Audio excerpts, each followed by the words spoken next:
It's time for CBJ in 30, presented by Telhio Credit Union. Find us on SoundCloud, Apple Podcasts, Spotify, Google Play Music, YouTube, and TuneIn. The easiest thing to do is tell Alexa or Siri to play CBJ in 30.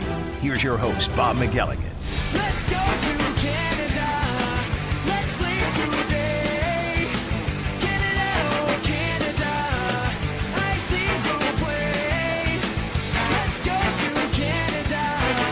Let's leave today. Canada, Canada.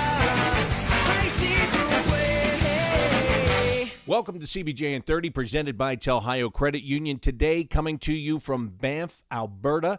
We're about an hour and a half outside of Calgary, right within the Canadian Rockies. And it is wonderful.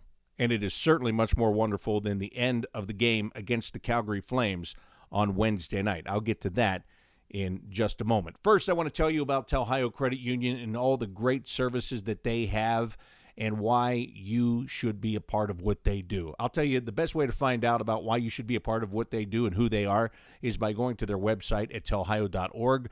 They'll talk to you there about why to join a credit union and what benefits you can get by being part of a credit union. They'll tell you about all of the services that they have. It's all there. You just have to point and click and read, and it will be all right there at your fingertips. And even when you're done pointing and clicking, if there was something you didn't find or a question that you have and you just couldn't answer for yourself during business hours, go to the right of the screen. There's a live chat option, and somebody will help you right then and there. Or you could do what people used to do since, the beginning of time. You could just stop by and talk to somebody in person, and you could do that at any local Telhio Credit Union office. Telhio Credit Union is open to everyone in central and southwestern Ohio. They are federally insured by NCUA. So let's talk about the ending to that game against the Calgary Flames the other night. First of all, let's talk about the beginning of the game and how the Blue Jackets jumped out to an early 2-0 lead.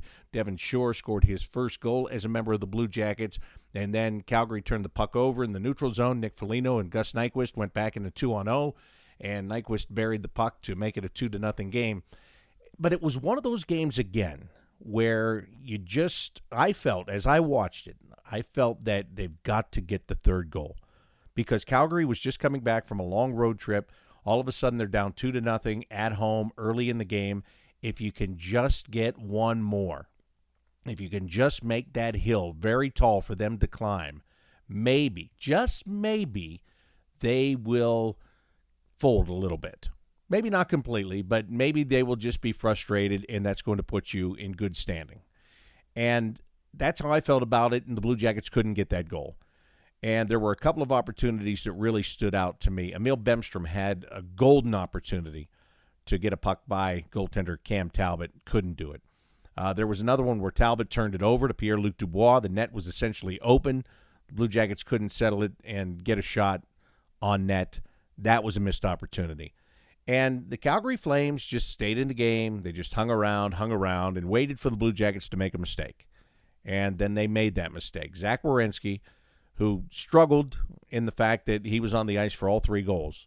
Werenski is trying to make a play behind his own net. Bemstrom's back there with him, and he can't get the puck around the Flames forward. And all of a sudden, Calgary takes it, and they turn it into a goal. And as you know, when it's a 2-0 game and then there's a goal scored, well, now there is great energy because now you're only one shot away from tying the game. And that's exactly what they went on to do late in the game, late in the period. They pulled the goaltender. And there were two things that were frustrating for me about the situation with the goaltender being pulled in the execution from the Blue Jackets. I think Boone Jenner won the first faceoff, but then they didn't clear the zone.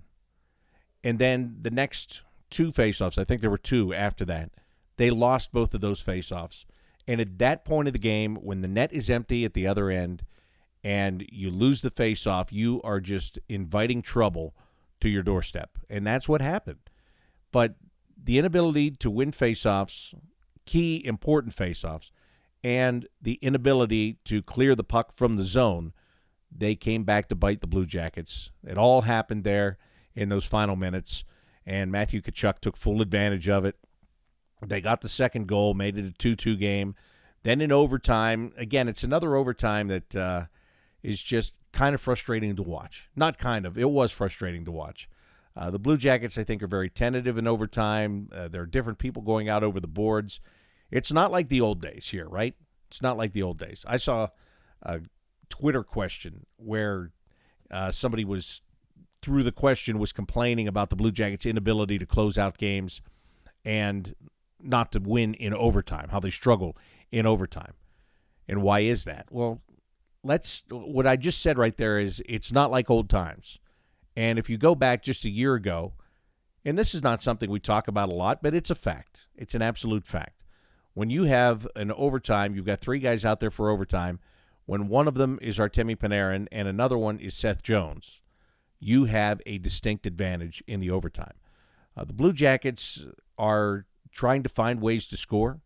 They are not as skilled of a team right now. The top scorer, Oliver Bjorkstrand, is out. So you get into that 3-on-3 situation, you really need some skill. They're grinders right now is what they are. They're blue-collar grinders. That's how they get their goals, and that's how they do their work. And that top-end skill is kind of missing from the lineup right now in many ways. So the overtimes have been an adventure, and they haven't been nearly as fun this year as they were last year. But the Blue Jackets had some chances, couldn't do anything with the chances, and then right at the very end, Jonas Korpisalo, I felt really bad for this guy Wednesday night because he battled, and he battled hard. There was question as to whether or not he was going to be able to come back in his all-star form when he came back from his injury. There's no question. I mean, he is playing like an NHL All-Star, and he is keeping the Blue Jackets in games. He did that on Sunday against Vancouver. He did it again against Calgary, and he was terrific. He made some huge saves. He made some saves on Johnny Gaudreau that he made to look easy, and Gaudreau is a really high-skilled player. But he gets in a situation in the overtime where there's a scramble. He makes a couple of saves. He loses his stick, and they get the puck to the high slot area. And Korpisalo, he's looking behind him to try to pick it up because he was down. He was down on his stomach as he made a save, lost his stick. He's down on his stomach. He gets back up. He's looking behind him because the puck was on the end wall, and then they fire it out to the high slot area. And by the time he turns his head, the shot is basically coming in his direction. He couldn't get the glove up in time to take care of it, and it was frustrating. I felt really, really bad for him because I thought he battled and competed and did everything he could do to get his team a win in that game, and they didn't get the win. They got the point, but they didn't get the win. So they have to settle for the point. And there's been more settling as of late than there has been enjoyment and celebration. So they settled, as John Tortorella says, they take their point, they move on, and now they've got to face a very tough Edmonton team tomorrow night, and then they have to go into Vancouver the very next day, and they get a rematch with the Canucks, who are going to be hungry to show that what happened last Sunday at Nationwide Arena was a fluke. So it's going to be two tough games for the Blue Jackets here as they're trying to amass as many points as they possibly can and stay in the playoff picture in the Eastern Conference. They've been able to do it all this time. They've been able to just chip away. At some point, they need to get hot. They need to start to put together a point streak once again. So if you look at it that way, they got points on Sunday. They got points again on Wednesday. They're just looking for points on Saturday and Sunday this weekend to see if they can continue to roll along before heading back home to Columbus. While the Blue Jackets are here in Western Canada, their general manager, Jarmo Kekalainen, was in Florida this week for the general managers' meetings in Boca Raton. There were a lot of things discussed and some good ideas that came out of those meetings. I had a chance to talk to Jarmo about the things that they went over and also talk to him about a player that the Blue Jackets signed to an entry-level contract earlier this week. So you go to the GM meetings. When do you get an agenda, or do they solicit from the general managers, things maybe that you want to talk about, and do they sort through it, or who puts together the agenda before you go? It comes from Colin Campbell. He requests the agenda items well ahead of time, and then once they look at them and they either put them on agenda, usually nobody suggests anything outrageous that doesn't get on the agenda. So, it's probably about a month before, and then the agenda comes out a week before the meetings start. Is there anything that you requested this time around, anything that you wanted to look at specifically? Yeah, I wanted to look at the cross checks. We lost 2 players for a month, Bjorkstrand and Bemstrom. Basically unnecessary cross checks into the midsection that have really nothing to do with hockey, in my opinion. And I just wanted the colleagues' thoughts on that kind of plays, and we had a good discussion about it. Anything come out of it, or is it one of those? Sometimes you just talk about those things, and then if it comes up again or if it gets worse, that's when you go back to it as a group. Well, I think a lot of guys agreed with me, but there needs to be maybe a better definition of what's striking with the cross check versus boxing out or defending, pushing with the cross check motion. But when you're striking, in my opinion, that is very similar to a two-handed slash. The force is very high, and the weapon is the same. So I don't know why we differentiate whether if you two-hand a guy over the ribs and break his ribs, you're definitely going to get a penalty and a suspension. But when you subtly cross-check a guy into the ribs and the player gets injured for 4 or 5 weeks and loses a lot of time, and it gets away without a penalty and a suspension, I just don't quite understand that. But it's a good topic for further discussion. Well, the biggest thing, I guess, that was talked about and is going to change is the offside rule, where now, correct me if I have this wrong, but as I understand it, now the skate can be off the ice as long as it has not broken the plane and gone across the blue line. If it's up in the air while it's still hovering over the blue line, then that will now be considered to be an onside play. Is that right? Yeah, and it actually doesn't change the rule. If it's just the interpretation of the rule. If you read the rule as it is right now, this play that's now going to be allowed, which is the skate, is not across the plane. It's in the air, but on the blue line is onside. And so the rule is the same rule, no rule change. It's going to get interpreted differently. Not a lot of goals get turned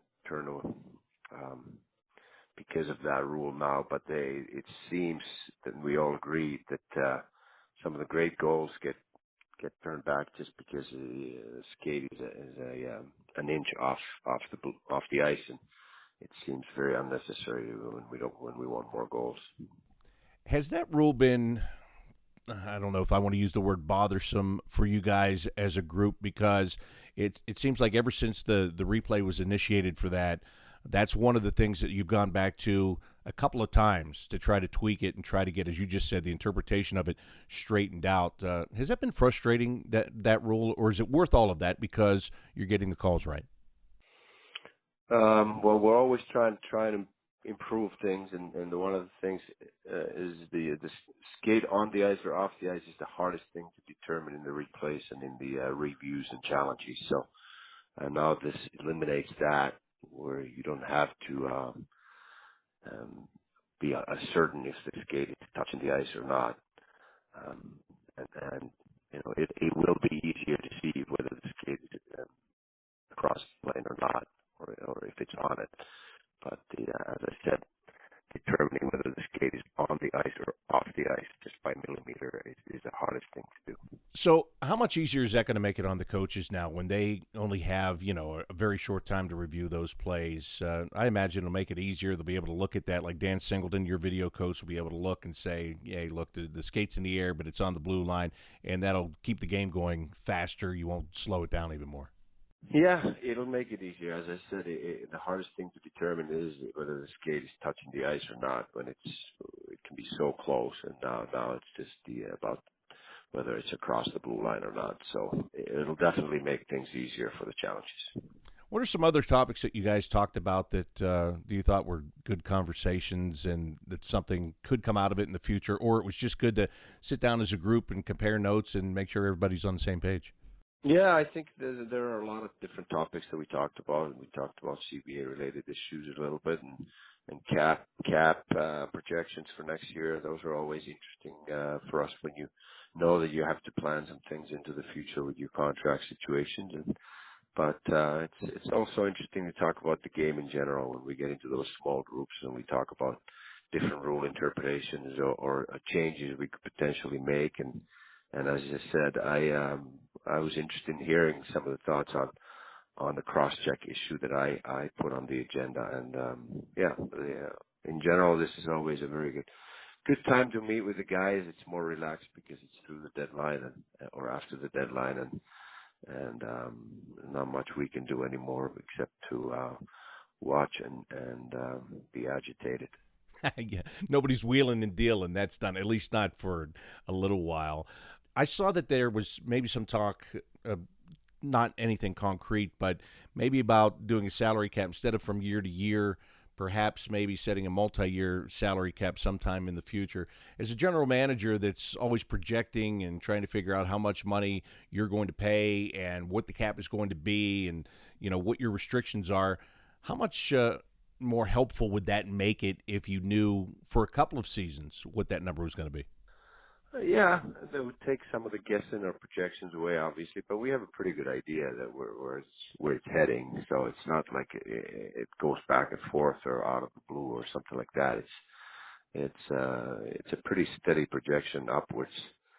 But yeah, it would probably make things a little bit easier knowing what it's going to be in the next 2 or 3 years, instead of waiting for the annual announcement for the next year's cap. Well, and you're a guy that you have a lot to spend under your cap, but you also have some money you're going to have to give out this summer, and you've given out some already with some contracts that you've signed, but you've got. Do you look forward to that? I mean, there's the Pierre-Luc Dubois situation, as a wheeler and dealer and trying to get the best deal for your team and be the most fair for the player. Do you enjoy that process?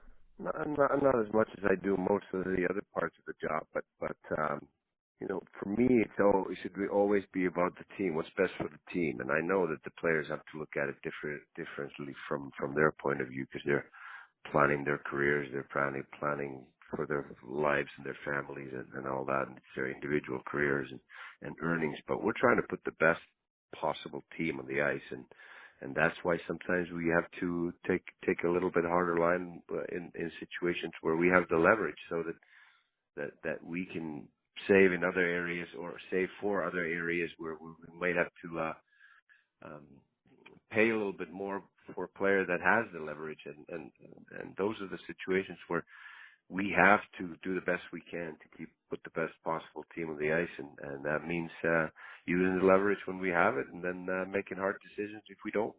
Talking with Blue Jackets general manager Jarmo Kekalainen, and if I started to talk to you about your team's injuries this year, we would talk for several hours probably, but I want to kind of zoom in on just one here and ask you about how disappointed you are that Josh Anderson isn't going to be able to play for the rest of the year. He's a guy, he was skating for a while. It looked like he might be coming back. Now he's had to undergo surgery. I know it was a disappointing year for him offensively when he got hurt, but that's a guy you'd really like to have on your wing right now, isn't he?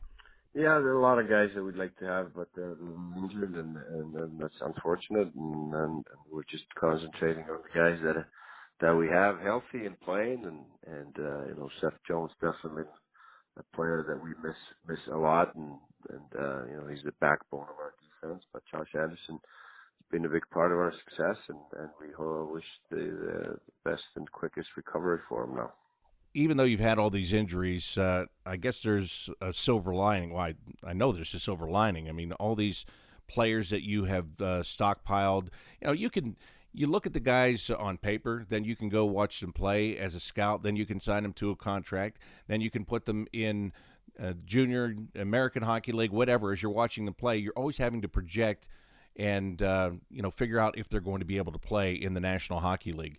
You have had maybe what turns out to be a luxury down the road, I don't know, but you've had a chance to see a lot of your guys play in the National Hockey League and actually see what they are and if they are what you thought they were going to be and what your scouts thought they were going to be when they were signed to contracts. How good could that possibly be down the road when you're evaluating starting this summer? Well, it's definitely valuable information. Some of them probably wouldn't have gotten any opportunity this year just because of the roster number. It's at 23, and if you're down the depth chart, you need a lot of injuries or other changes to get your opportunities. So yeah, we've looked at a lot of guys this year and found out a lot about them, not just on the ice but off the ice, and their character and competitiveness and all those things. Yeah, some guys may have gotten the opportunity and will stay because of the opportunity. So, yes, as you said, there's a silver lining in there, and I always try to look at it that way too. That if somebody gets an unfortunate injury, another guy gets an opportunity. And also, not only are you getting to watch them and your staff gets to watch them, but 30 other teams in the NHL are watching them too. So maybe somewhere down the line, if you're looking to make a deal, maybe that deal is a little bit easier to be made because a player that they want, they've already seen play in the NHL and they have a good idea what he is. Yeah.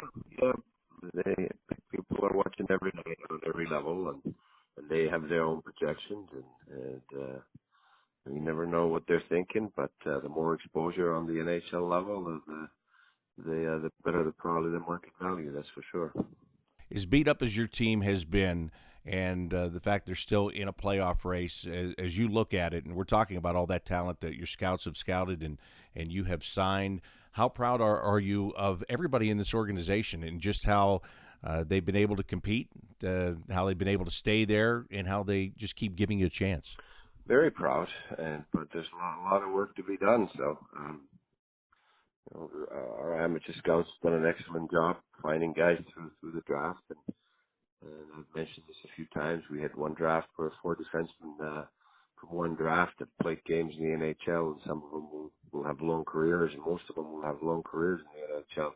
That's remarkable, and we have some really exciting prospects that are not here yet. Our 2 or 3 Russian prospects that all playing excellent, and when they come here, I think our fans will see that we've found something special there as well. But the pro scouts are out there watching every night too, and those are the guys that we rely on when we sign free agents or make trades, and they do a great job for us, and there are a lot of people that have contributed to our success, and coaching staff's done a great job as well. But it's a great testament to what I always say, that hockey is the greatest team sport. And, being a former scout, for those guys that are out there pounding the pavement, those long drives through Saskatchewan in the middle of the winter, when you get to see certain players play, that makes it all worth it, doesn't it? Absolutely. And you can bet those guys are watching and proud of their job too. Let me ask you about, you were talking about defensemen. You signed one to an entry-level contract this week, Jake Christensen, who is playing in Everett in the Western Hockey League. He's got good offensive numbers, 20 goals, 27 assists this year alone. In addition to playing junior, he also played some games in the American Hockey League. What did you see in this player, and what made him attractive to you? Well, his numbers this year are unbelievable. He's way over a point a game as a defenseman, and has 20 goals in 30-some games.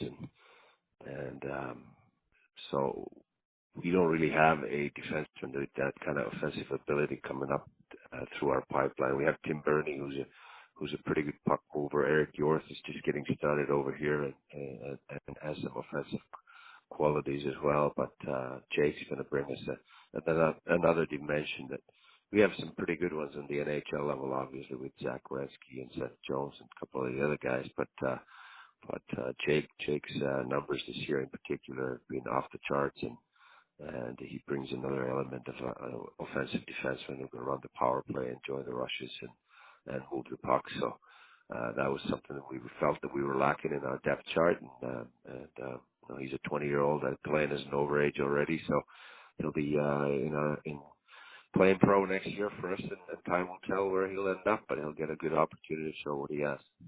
I also want to ask you mentioned the Russian prospects, and you got prospects all over Europe, and another subject that was talked about at the GM meetings is what's going on with this coronavirus, and it's making it tough to go to Europe and come back. I know the NHL isn't letting their staff do it right now. Does that present any kind of a particular challenge for you right now with being able to see prospects? Not yet. We're obviously monitoring the situation, making sure everybody's as safe as possible, but I don't see any reason to panic. And like I said, we're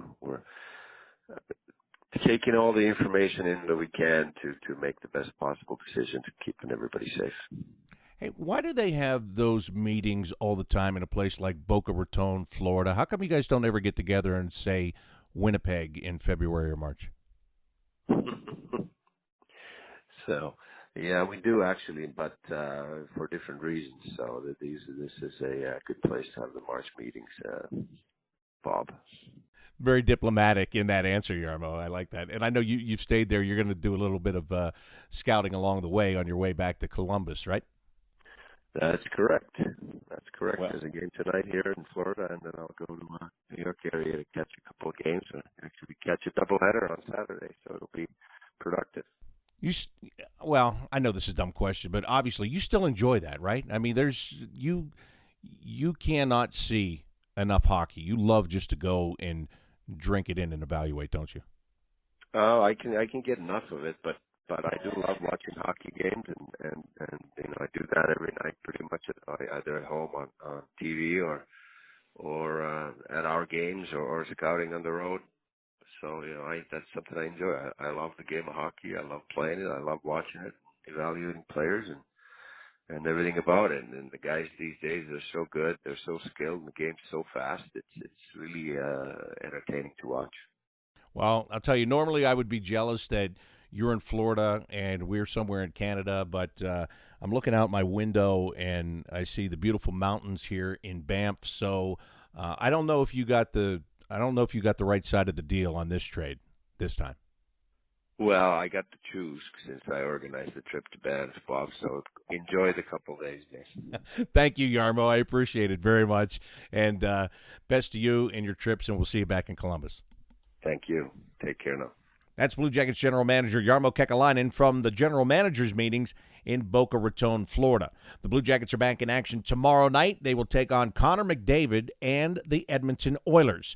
The game starts at 10 o'clock Eastern Time. Our pregame coverage will begin at 9:30 on the Blue Jackets radio network. That includes the flagship station, 97.1 The Fan in Columbus. Also the stations throughout Ohio, and we've got a couple in West Virginia. You can also hear the game through the Blue Jackets app at bluejackets.com and by using the NHL app. So we'll see if the Blue Jackets can continue to get points. This Edmonton game is going to be a tough game. There's no question about it. Edmonton is flying right now.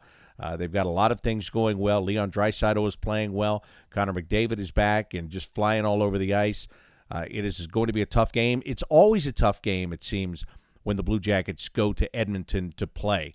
But hopefully they're going to play that good, sound defensive structure. We saw a lot of that against the Calgary Flames. They've got to stay above the puck when you're taking on a guy like McDavid. If they can do that, if they can stay within their structure, again, I sound like Torts, I know, sorry. But if they can do all those things, they can come out of there with some points before moving on to Vancouver. I'd like to thank Jarmo Kekalainen for being my guest today, and thanks to you for being there. I got to go out and enjoy the mountains. There's a practice today before we move on to Edmonton for tomorrow's game, so nice little local rink. We'll go for practice. Enjoy the outdoors, and I hope you enjoy your Friday. That's going to do it for today's edition of CBJ in 30, presented by Tel Ohio Credit Union.